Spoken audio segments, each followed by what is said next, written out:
Good morning. It's Thursday, August 7th. Here's what we're working on this morning. Donald Trump's sweeping new tariffs take effect against dozens of countries. Shai Gilgeous-Alexander is going to be handed the key to the city at a rally at Hamilton Stadium.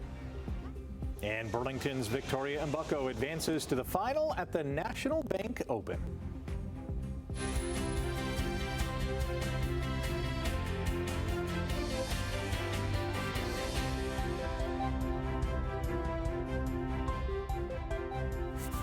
Ooh, what a busy Thursday we have ahead. There is a lot of things to get to.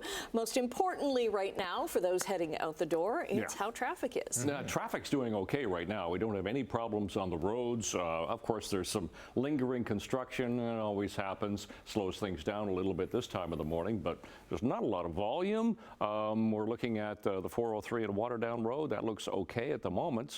But what doesn't look okay, once again, is the smoke in the atmosphere. And that's going to stick around for the day today. We just can't seem to get rid of it. Southern Ontario has had this smoke sitting in the atmosphere for a few days now. It's going to linger today, but should get a little bit better later on today, which is just in time for the football game, of course, later on. We'll be talking about that coming up. But we'll see some hazy sunshine for the day, and it will be warmer today than it was yesterday. We'll get to 28 degrees today. Humidex around 32 to 34, depending on where you are. But yeah, haze because of that smoke. We're sitting at 19 right now. So that traffic shot is doing fine. That's our exclusive camera at Waterdown Road, except of course it's got a little bit of a hesitation there in the camera. But let's go to some MTO traffic cameras and give you an idea that there's nothing happening. And Nikola Tesla Boulevard doing fine. Toronto bound away from us. The top of the Burlington Skyway Bridge, again, Toronto bound away from us on that shot. Now towards us here at Bronte. Nothing going on this morning. Roads are dry, no problems with volume. We'll look at weather, and we will look at the forecast, of course, for the looming weekend coming up. And we'll check that for you right now. The news. Thank you, Brian. Detectives are about to update their investigation into the shooting death of a woman on Hamilton Mountain this spring. 21-year-old Harsimrat Randhawa had been standing near a bus stop on Upper James the night of April 17th.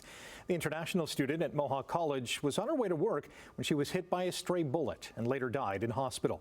A week after the shooting, Hamilton police recovered a car and an SUV believed to be involved in the shooting.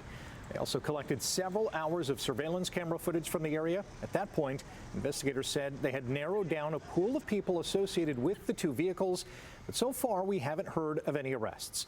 Police are holding a news conference at 10 this morning. CHCH News will be there, and we'll have the latest on our website, chch.com, with more details on the evening news at 6 and 11. U.S. President Donald Trump's sweeping tariffs on more than 90 countries around the world are now in effect. Just before midnight, he posted on social media that billions of dollars in tariffs are now flowing into the states. Earlier, Trump had announced a 50% tariff on India, set to take effect at the end of August, unless India stops buying oil from Russia. Last week, Trump unveiled a revised list of import taxes on several trading partners and extended the deadlines. Canada, though, not given an extension. Instead, Trump raised the tariff rate on Canadian goods coming into the United States from 25% to 35%, accusing our government of failing to cooperate in curbing the flow of fentanyl and other drugs. That's despite data showing only a minuscule amount of the drug comes from Canada. Ontario Premier Doug Ford warns Donald Trump could choose to suddenly pivot by opening up the trade agreement his administration negotiated with Canada during his first term as U.S. president. He's coming at us hard. He is going to come at us with everything he has, and we have to make sure that we're ready. Any given time, President Trump, not that he even follows the rules, he could pull the carpet out from underneath us on CUSMA tomorrow with one signature. So let's be prepared. I think it'll be coming in November, in my opinion. I'm going to ask the people, do you trust President Trump? I don't. Ford made the comments after he, other premiers, and Prime Minister Mark Carney met in private for the first time since Trump escalated his trade war by hitting Canada with a baseline 35% tariff last week. The new tariff, which took effect Friday, applies only to goods not covered by the Canada-U.S.-Mexico Agreement on Free Trade, also known as CUSMA. Meantime, Premier Doug Ford is defending his plan to build a tunnel under Highway 401 following reports that a previous study of that project was shelved in 2021. A tunnel. It's going to be 19.5 meters wide. Never been done in the world. We're going to have one level going east, underneath that, another level going west, and the bottom level with a train. That's how we're going to do it. And there have been calls for you to release the previous work that was already done and then shelved. Will you be doing that? I'm going to be very frank. I can't even remember back in 2019, 6-7 years ago. Everyone's wanted to put a tunnel in. Even when I was a city councillor, people wanted to tunnel the Gardner and tunnel this and tunnel that. We're starting off fresh. Now, Ford's plan would place a tunnel from Mississauga to Scarborough. In April, Ontario issued a request for proposals for a study to determine the feasibility of that tunnel. But the study isn't expected to be finished until 2027. Earlier this week, both CBC and Global News reported that the study had already been done, including cost estimates and designs, but the project was shelved. We don't know why. Opposition leaders are really pushing back on this. It's just completely outrageous that the Premier continues to waste time and money on this fantasy tunnel idea that government documents clearly show that this tunnel makes absolutely no financial sense and will actually be a threat to public safety. And for the Premier to say, oh, I didn't know about any of these studies, like, come on, do your job. Stop wasting our money and time and actually solve gridlock instead of continuing to make it worse. The Premier first announced a tunnel project under the busiest highway in Canada last September as a way to cut gridlock and boost Ontario's economy. Ford has said traffic congestion cost Ontario $11 billion a year. A race at the Fort Erie Racetrack on Monday's card is under review by the Alcohol and Gaming Commission of Ontario. And they're off. A very level beginning, Princess O'Denmark going straight to the lead with Not Your Honey sitting second. Now in this race, the 6-5 favorite, Princess O'Denmark, was up by 6 lengths going into the first turn. And at one point, the announcer says she seemed to be in a race of her own. But watch what happens near the finish line. Princess O'Denmark, the battle is for second as Magnetize. Here comes Rolling Rocks with a late charge and Hibriday and Miss. Princess O'Denmark not even being asked as they come down to the wire. Princess O'Denmark being geared down. Here comes Rolling Rocks. Princess O'Denmark is stopping at the wire. Rolling Rocks get up. What a race. Very perplexing race there. Jockey Kirk Johnson didn't appear to ask the horse to keep running, remaining high in the stirrups while twice looking over his shoulder.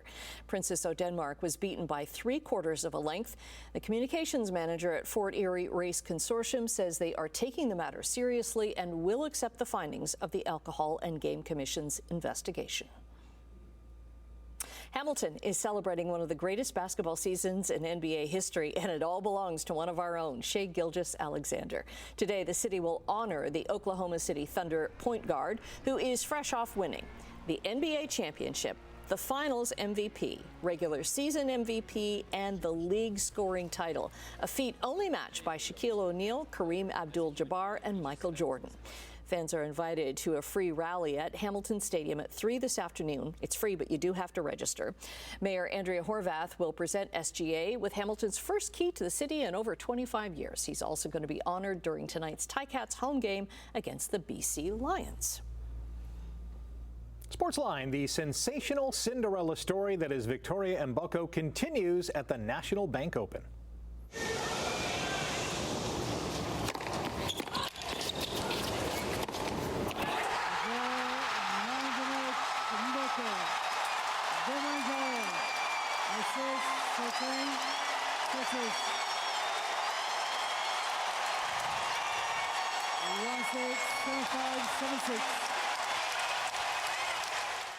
What a match it was. The 18-year-old Burlington native saved a match point, battled from 1 set down, and fought through a wrist injury to beat 9th-seeded Elena Rybakina.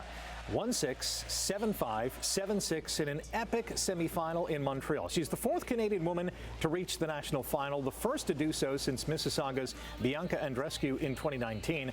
And Boko will play four-time Grand Slam champion Naomi Osaka in tonight's final after Osaka beat Clara Tauson 6-2, 7-6 last night. The former world number one is seeking her 8th WTA title and first since the Aussie Open in 2021. The Blue Jays hit 5 home runs, 2 by Davis Schneider, in a 20-1 rout of the Colorado Rockies. Toronto had 24 hits in yesterday's matinee at Coors Field to set a major league record with 63 hits in a 3-game series. And the Jays set a new team record with 45 runs in a 3-game set. Vladimir Guerrero Jr., Bo Bichette, and Ernie Clement also homered for the AL East leading Jays, who outscored Colorado 45-6 in the series. The Hamilton Tiger Cats put their 6-game winning streak on the line tonight when they host the BC Lions. The 6-2 Ticats will be playing their 3rd game in 12 days, and rookie linebacker Devin Veresuk admits he's never had to do that before. It's a lot more mental stuff. I mean, the past 2 weeks, it's been a lot more mental, just kind of keeping it light on our legs, keeping them fresh, and just getting more so mental reps more than anything. The 3-5 Lions are coming off their bye week after losing to Hamilton in Week 8. In the 74 seasons since the Tigers and Wildcats merged in 1950, Hamilton has won 7 games in a row 3 times, in 1961, 63, and in 1972, when they won a franchise record 10 straight. Calgary won a CFL record 14 consecutive games in 2016, when current Ticats quarterback Bo Levi Mitchell was at the helm. There's going to be more than just big football game at Hamilton Stadium tonight. Shai Rally Day begins at 3 p.m. as we celebrate NBA superstar Shai Gilgeous-Alexander. He's going to be given the key to the city after leading OKC to its first championship while winning the league scoring title, the regular season and finals MVP award. And at halftime tonight, Hall of Fame offensive lineman Myles Garrell is going to be added to the Ticats Wall of Honor. Garrell played in 321 games in the CFL, the 6th most all-time, and he helped Hamilton win the Grey Cup in 1986.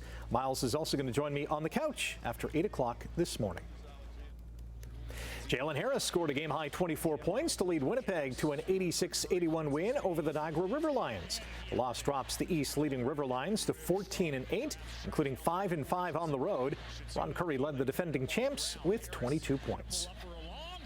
Vancouver Whitecaps officially signed German legend Thomas Muller, who's expected to be in the lineup when they visit Forge FC on August 13th for the first leg of the Canadian Championship semifinal. The PGA's FedEx Cup playoffs begin today with the St. Jude Classic in Memphis, and Dundas's Mackenzie Hughes is one of 4 Canadians taking part. And the Welland Jackfish can claim the IBL pennant tonight with a home win over Brantford. First pitch at Welland Stadium is 7:15. Okay. Here I am. I made it. Ha.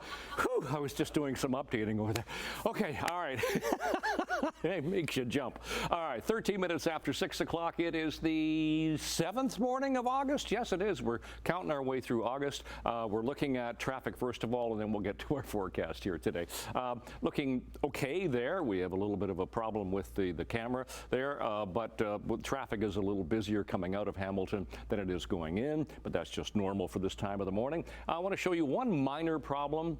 And this just happened. We've got a disabled vehicle. This is looking like the ramp from the QEW Toronto bound going to Bronte Road. As you can see there, it's not really impeding much traffic there. Nothing in the Garden City Skyway. Nikola Tesla Boulevard still looks good. Fairview heading toward Brant Street looks good. Oakville and east of Royal Windsor and the 427 Gardner QEW doing fine so far today.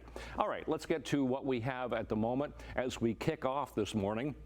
Our temperature is on the mild side, 19 degrees at the moment. The winds are light, the humidity is up there, but we have, again, haze in the atmosphere due to local smoke, and that's going to be another problem for the day today. But it will get better as the day progresses. So we have a moderate air quality, air quality risk for the morning.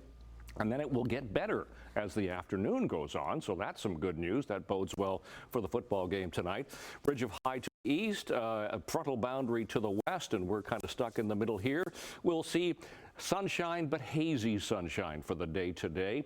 And then tomorrow, a little bit of instability in the atmosphere for the day tomorrow, but Not an awful lot, but yeah, the smoke is going to stay with us. So today, let's check the temperatures: 27, 28, 29 degrees, humidex values in the low to mid 30s, so a sticky one for the day, but again, a hazy day with that smoke. Tonight, we're going to see smoke lingering in some areas, but temperatures anywhere from 17 to 20 degrees, 19 for Hamilton. The sky won't be too bad. It's just that smoke that we have to deal with. 30 degrees for the Niagara area for the day tomorrow, otherwise 28, 29, and again, hazy sunshine. There's that chance of showers and thunderstorms to Kitchener and Guelph. So out the door, 7th morning of August. It's partly cloudy as far as the skies are concerned, although we do have that local smoke. Temperature sitting at 19. Long range, of course, for the weekend coming up. Annette, right? Thanks, Brian. Coming up after the break, we're going to say good morning to Emily Vukovic with a preview of what's to come in Chit Chat. And in the face of U.S. tariffs, the city of Hamilton is committing to support local workers and businesses. Hamilton, that's my wonderful town. Hamilton's the center. A happy Friday Eve to Emily Vukovic. Emily, what is coming up in Chit Chat this morning? Well, we will tell you how McDonald's biggest marketing campaign in history helped boost their sales. You guys been to McDonald's lately? Yes. Yeah. But in the drive-thru. It's not cheap. No, not. That's very true. Let's discuss that too. Darth Vader's lightsaber. Is that how you fight with a lightsaber? Okay, now do the next one. What about? Oh yeah, this one I have way more practice with. Indiana Jones's whip. Are just a few. Oh, it's getting saucy in here. Brian's watching. Getting saucy. All right, rewind. Both of those things are up for auction, and they are expected to fetch millions of dollars. And later on this morning, Britain's Royal Mail has issued stamps celebrating the comedy of Monty Python, and they are great. All right, looking forward to all of that in Chit Chat. Thanks, Emily. In overseas trading today, the Canadian dollar is up 8 basis points to 72.80 cents U.S. Gold is up $17 an ounce, and crude is 9 cents higher to $64.44 U.S. a barrel. In midday European trading, markets are down in London, but up in Frankfurt and Paris. In Asia, markets were up today in Tokyo, Hong Kong, and Shanghai. On North American markets, the TSX gained 351 points yesterday. The Dow was up by 81. The Nasdaq up a little more than 250. The City of Hamilton is putting local workers and Canadian businesses first. City Council has approved new procurement policies that prioritize buying goods and services from Canadian companies with a strong focus on Hamilton-based suppliers. The city will also give preference to Canadian steel and aluminum in local infrastructure projects, helping support jobs and strengthen our economy in the face of global challenges. Mayor Andrea Horvath says investing in local businesses is key to economic resilience, while City Manager Marnie Clucky adds it keeps taxpayer dollars working here at home. The city will continue to work with local industry and adapt its policies as trade conditions evolve. The head of the union that represents 10,000 Air Canada flight attendants says he hopes a deal can be reached before a strike, after nearly 100% of members gave the executive a very strong strike mandate. There's no goal here to go on strike. It really is to come to a collective agreement at the bargaining table, so we can bring something forward to the membership to ratify. That's the ultimate goal, and I know all unions say that's the ultimate goal, but that really is. We understand, that the general public are there and that they do support us with the unpaid work. But this is why we held off to the last minute to actually exercise a strike vote, is we didn't want to inconvenience anyone in this process. We move forward to bargaining this Friday with the employer in Toronto. We anticipate going right through the weekend and into the beginning of next week to, again, hopefully come to a tentative agreement we can bring forward to ratify. Air Canada says it's confident there is enough runway left to reach a deal to avoid grounding flights. Negotiations started in December. They focus on unpaid work, wages, pension, and crew fatigue. Meantime, Air Canada's loyalty program, Aeroplan, is changing how members earn points, and these changes take effect for travel on January 1st. Air Canada says the new plan will allow members to earn points on eligible flights based on dollars spent rather than distance traveled. Program members will earn 1 Aeroplan point for every dollar that's spent. Okay, taking a break right now. Brian is going to be back with traffic and your 7-day weather forecast. Good morning. All right, time check, 6:24. Traffic check. We'll look at what's going on the Garden City Skyway, which is nothing. Looks good in both directions right there. Getting a little slower on the Burlington Skyway Bridge. Toronto-bound lanes down to North Shore Boulevard heading away from us. Still this disabled vehicle. It looks like this is the ramp from the Toronto-bound QEW going to Bronte Road, not impeding any traffic flow there. Sheraton looks good through Mississauga, dipping into the 403 at Dundas. Nothing going on, so please take it carefully this morning. Our temperature is, well, we're on the mild side, warmer than we were yesterday morning at this time. 19 degrees in Hamilton, but 20 for Grimsby, 21 already for Mississauga and for Toronto. So for today, hazy skies once again. That smoke stays with us. It's localized smoke. Those are our sun times, records, and seasonals. 26 for the daytime high and 15. We only got to 25 yesterday, so below seasonal. There you can see the smoke that still lingers throughout the day today. It will be with us. The air quality risk will get a little bit better for the afternoon into the evening hours, which is good for the football game later on. And just speaking of the football game later on, Rick's looking forward to this. 25 degrees for the kickoff, 24 for halftime. Temperature starts to come down as the sun goes down at 23 later on. BC, of course, in town. All right, let's check the forecast. 28 for today and tomorrow, both days 34. Hazy skies today. Could be a little bit of haze during the day tomorrow, but mostly sunny. Look at the weekend. Oh, yeah, we get into another heat wave. 3 days, 30-degree temperatures, 31, 32, cloudy 31 Monday, and then temperatures dip for Tuesday and Wednesday. That's your forecast. And that, Rick. All right, Heinz is teaming up with a smoothie maker in the U.S. for a tomato ketchup smoothie. Yum. Heinz says it's the first ever ketchup-based smoothie. The creation blends Heinz Simply ketchup with is it acai or a acai sorbet? Acai sorbet, I think so. Apple juice, strawberries, and raspberries. Heinz describes the taste as sweet and tangy. It's not available right now in Canada. I don't know. I don't know. I would think it might taste like tomato juice, maybe? Or ketchup chips? Ketchup chips, I'd be totally fine with. Yeah, I think so too. Yeah. I'm not I love ketchup, yes, but I'm not a big smoothie person. The texture of it kind of makes I would try this if someone bought it for me. Okay. But maybe a sip like and that's about it. Yeah, like a whole glass. Just to be like, okay, I tried it. All right. Yeah. You can dip your fries into it. Stay with us, more to come after the break. Make for a good breakfast.